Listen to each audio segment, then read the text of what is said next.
This is phase one of my Dream F80 M3 build. So if you don't know, I bought this 2017 Fire Orange with a 6-speed manual about a month and a half ago because in my eyes, I used to have one and I couldn't afford to build my complete Dream F80. I've spent over $50,000 in parts to throw on this thing myself because I haven't wrenched in quite some time.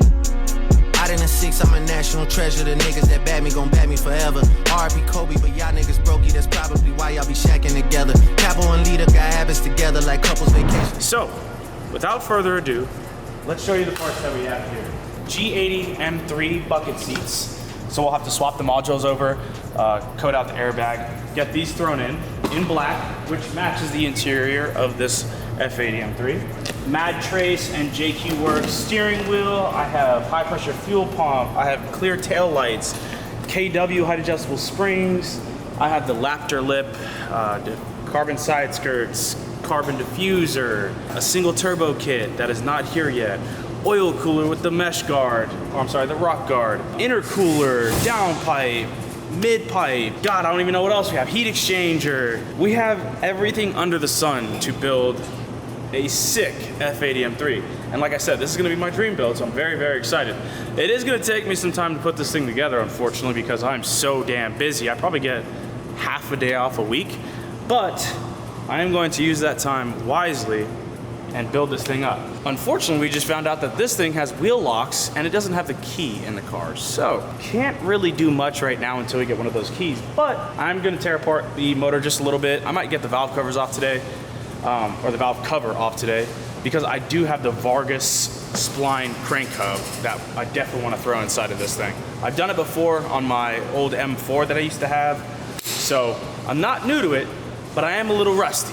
So let's start tearing things apart and just see what we might uncover in this thing. It does have about 90,000 miles.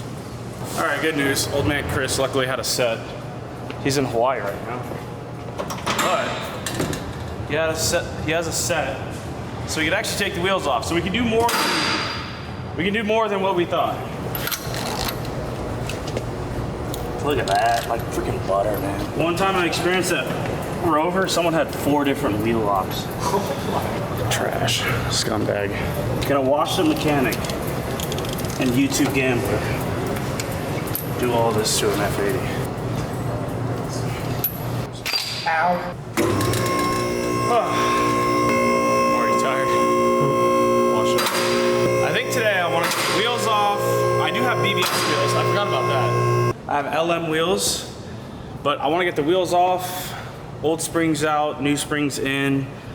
I might get the exhaust out too.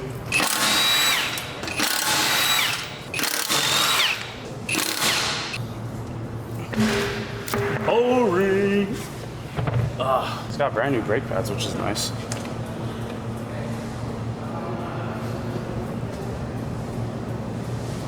I've already lost the wheel lock. No, it's over there. Check it.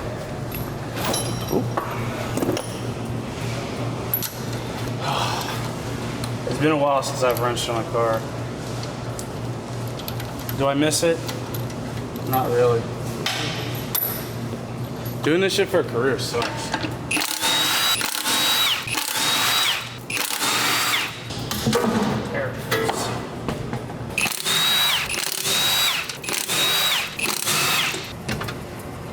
This is probably gonna be a 10-part series.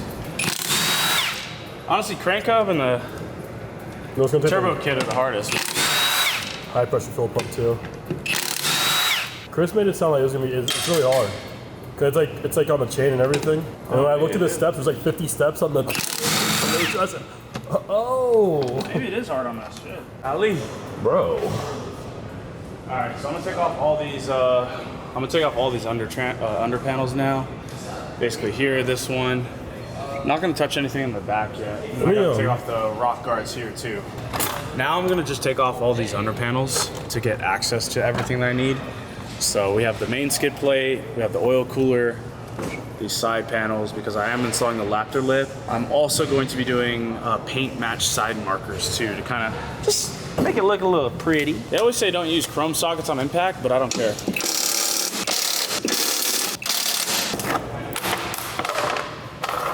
just like that.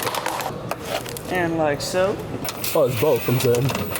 Now we leave the rest to Chris.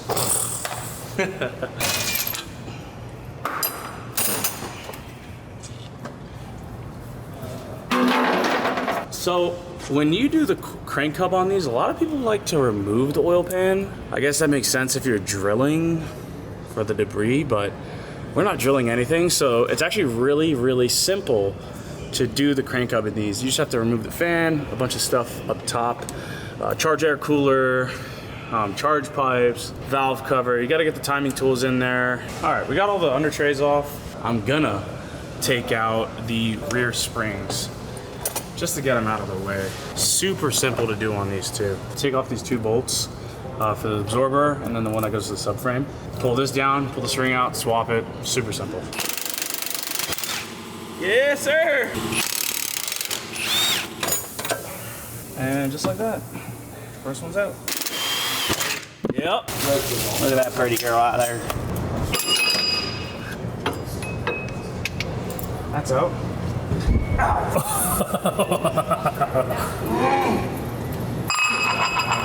Motherfucker. Buddy smacked his head already.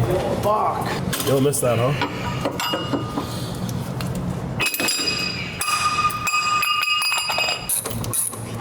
There we go. That's the spot. That's the joint. One down. Absorber's out. But after I place the bump stop here, I need a little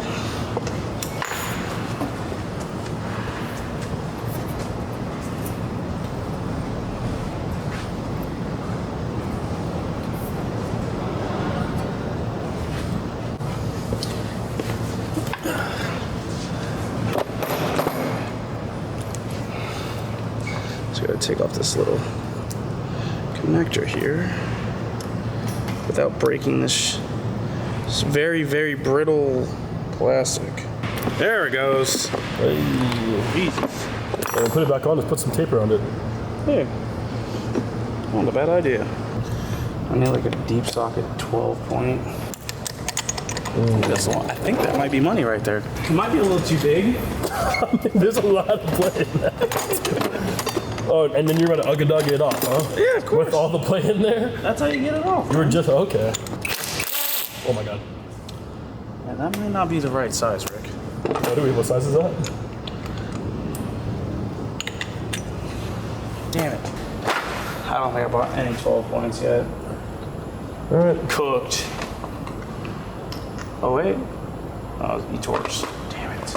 So we don't have the 12 point. I ordered it so it'd be at my house tomorrow. I could have gone to Harbor Freight and got it, but that doesn't matter. I'm gonna take the exhaust off and then I'm gonna throw the car away. So, gotta take off this brace. I think the mid pipe comes with one.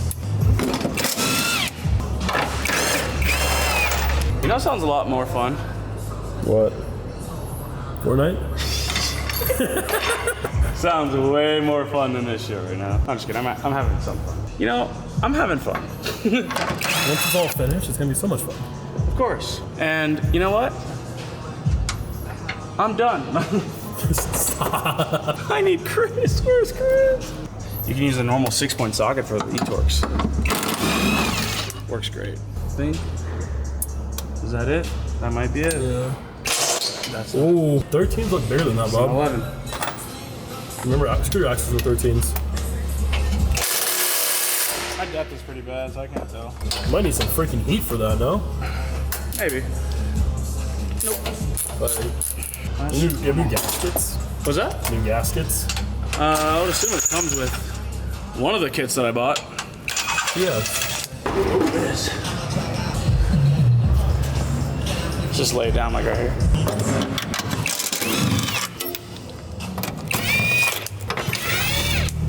Should we move these shock suspension out the way?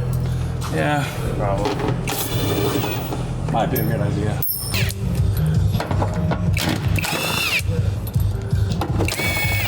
Just love working on cars, man. Ooh. So much fun, man.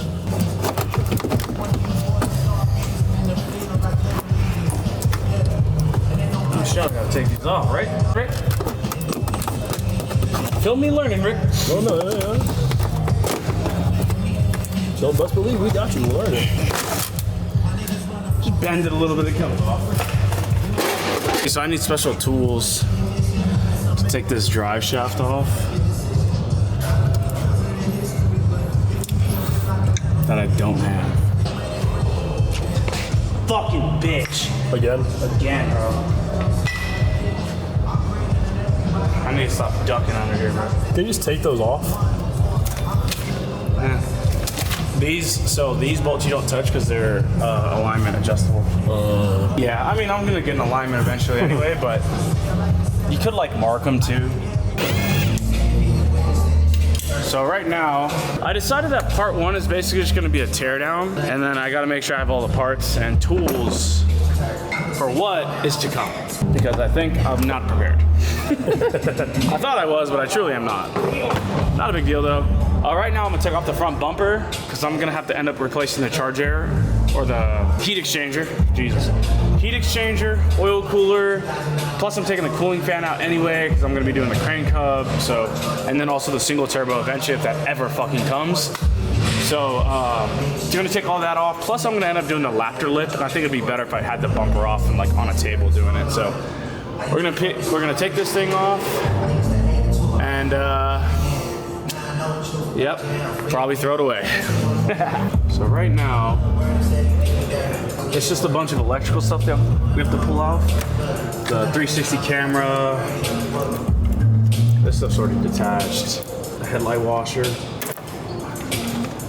detached. All right, so now we just gotta do the same on the other side. I think that's pretty much it. Removing the bumpers on these are actually quite easy. It's just a bunch of random BS. Once you get the electrical stuff off, pretty much cake work.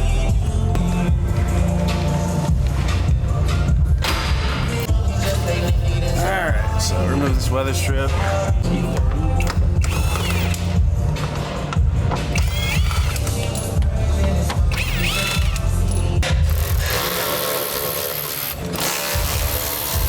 According to my calculations, this should just come off. No, you have more cables? I do? What about these front sensors? It should just be a part of that harness. What is it caught on? There we go. Oh wait, there's that harness. Okay, so now we can continue. I'm gonna take off all the stuff up top. I'll probably end up taking the valve cover off today. Just kind of tear off as much as I can. So 10 mil for the expansion tank, and then it's 13 mils to take off this carbon brake. Oh shit, I'm a liar. Wait, is this not 13? Oh, it's 12. This is 13. I knew it.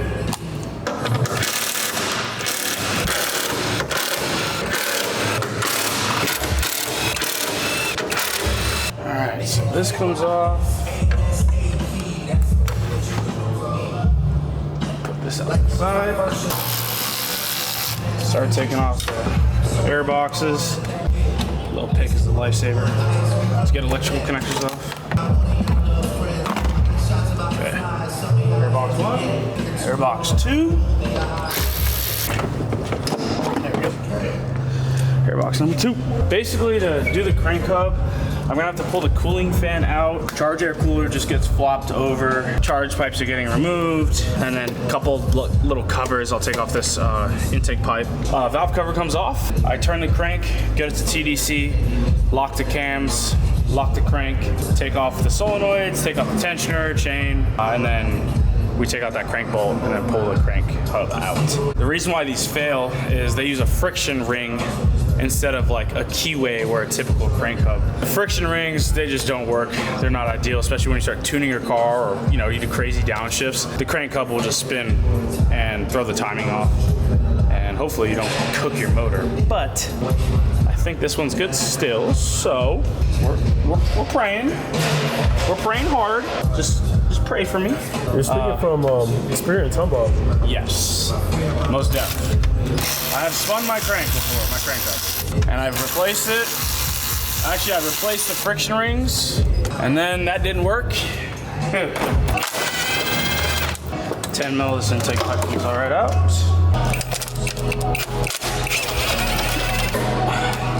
One charge pipe, tight. All right, charge pipe number 2. I'm gonna have to end up doing the spark plugs as well, especially because I'll be running E85 in this one. And I think I have a new valve cover too, because this PCV goes bad.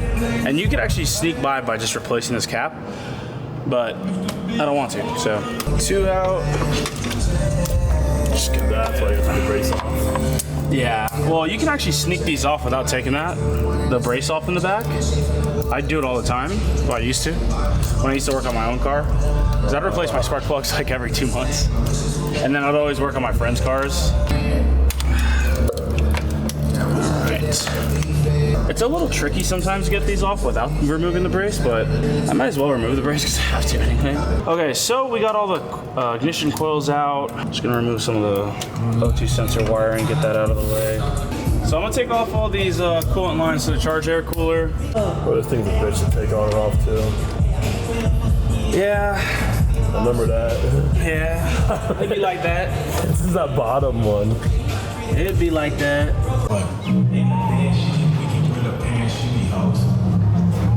I've never seen anything like this before on another. What are you pulling out? So this is what holds the J pipe on. Don't lose that. So the J pipe is mounted to the throttle body like this, and a charge air cooler comes in up here. This like locking mechanism slides in through here and just essentially locks it on there so it cannot come off. I have blown this apart though when I've tuned my car. It's like some people say you really need to change it, and some people say it's all right. Yeah, no, it's normally okay. I did blow mine up, so I'm doing it for precautionary safety anyway. But I do say it's the hardest one to replace. Oh yeah, it's a little bit of a pain. I mean, yeah, you got to take off the whole intercooler and or charge air cooler. I did also get the Muscleman oil thermostat, so I'll be replacing that too when I do the crank hub and everything. So right now, the ignition coils are out. I still need to take off this bracket here to gain access to these panels back here so I can get all the bolts, the E-torques for the valve cover. I honestly hate taking this thing off, but I have to do it, so I gotta take this little thing off. This holds like a little cable. Yeah, the valve cover, you have to be really tricky when replacing these because you can roll or pinch the gasket. Pain in the ass if you do that. So we're gonna pop off this connector to the EDC, to the front absorbers, and then we're gonna take up these little panel poppers or clips. So just gotta repeat it over here. Just a bunch of trim clips. And if you don't have an E-torque, you can use a 6-point. I don't advise it, but that's what I'm doing right now. And I don't give a dang.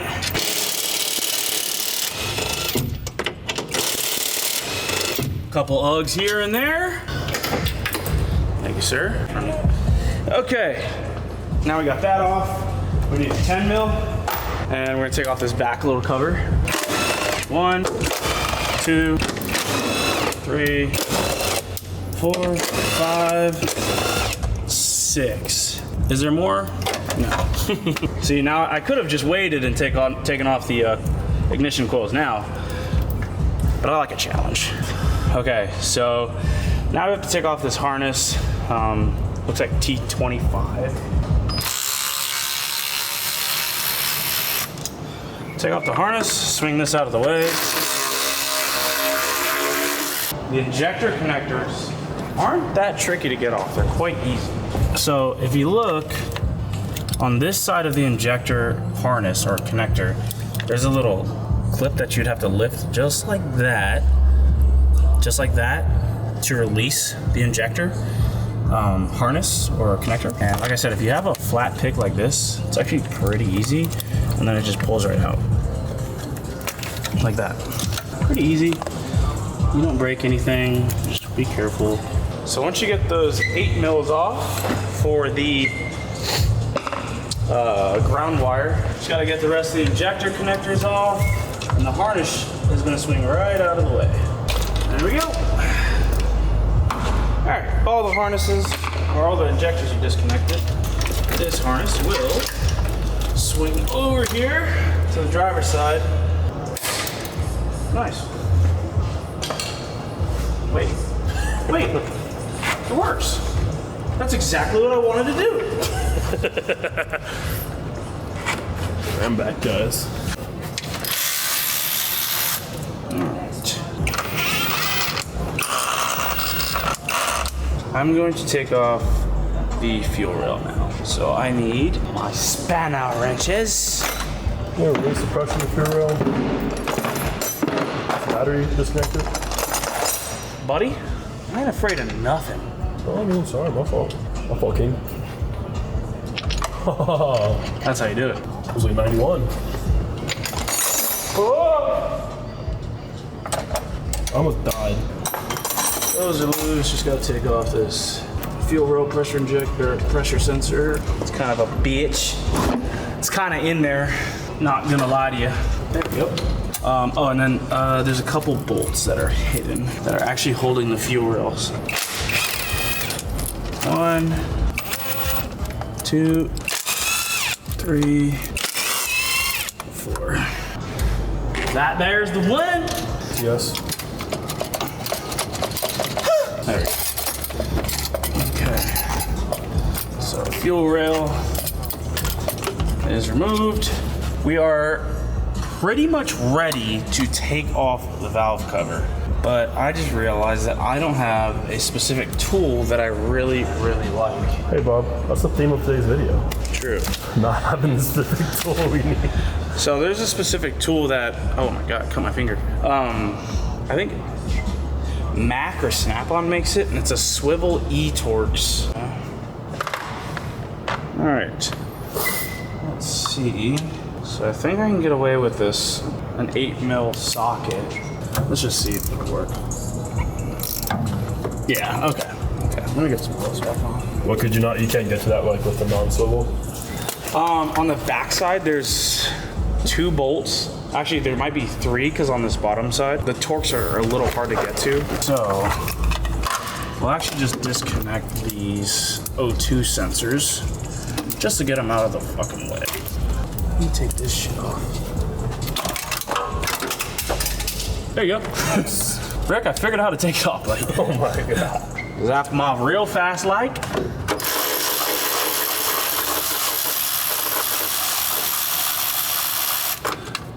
And this one again. All right, so the hard ones are out of the way. I think there's still one more of a toughie. There is not.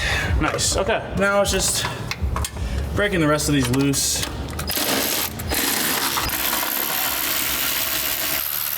Chris is gonna be so excited when he gets back.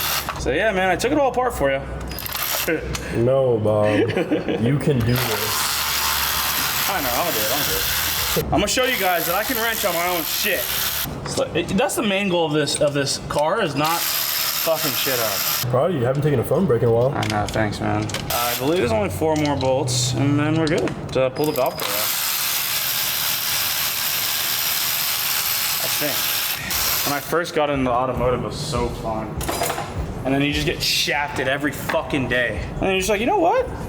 This shit sucks. Now that I'm thinking about it, I'm pretty sure there's a hidden bolt somewhere. I'm pretty sure I'm good. I should just cut it off. Remember the main goal. Don't fuck anything up. Oh yeah, there it goes. It needs some gabagool. And like so, valve cover's removed. And while you have it off, especially on S55, N55, N54, you might as well replace it. So these gaskets are trash. We got most of the hard part out of the way. I do have the special tools for the timing on this. Obviously, you can't do a crank hub without the special tools, unless you're an OG. I used to be able to time the 2-liter like EcoBoost in the Range Rover Evoques without tools. Crazy. I don't know what to do. You worked hard today, Bob. I know. I did a lot better than I thought. I feel like it's a pretty good stopping point. Valve cover's off. Just, yeah. Not bad. Okay, that wraps up phase 1 of the F80 Dream build. That's gonna cost me over $100,000 all in. We got the teardown, we got most of everything taken apart. We didn't get the differential out of the way yet, but in phase 2, we are going to be replacing that crank hub. We are going to be replacing the turbo with a big old single turbo top mount. We're gonna be throwing the BBS LMs on here. We're gonna be throwing the KW height adjustable springs, and of course, some of the interior bits, steering wheel and the G80 seats. Hopefully you guys enjoyed that. Thank you for watching. Subscribe right now. You could win a car once a month. We're giving it away to a random subscriber that comments on every single video. So do not miss out, and don't forget, we'll see you then. Come on. I need to sit my ass. Young throw niggas selling lows, is you like that? All 24, you won't go, is you like that?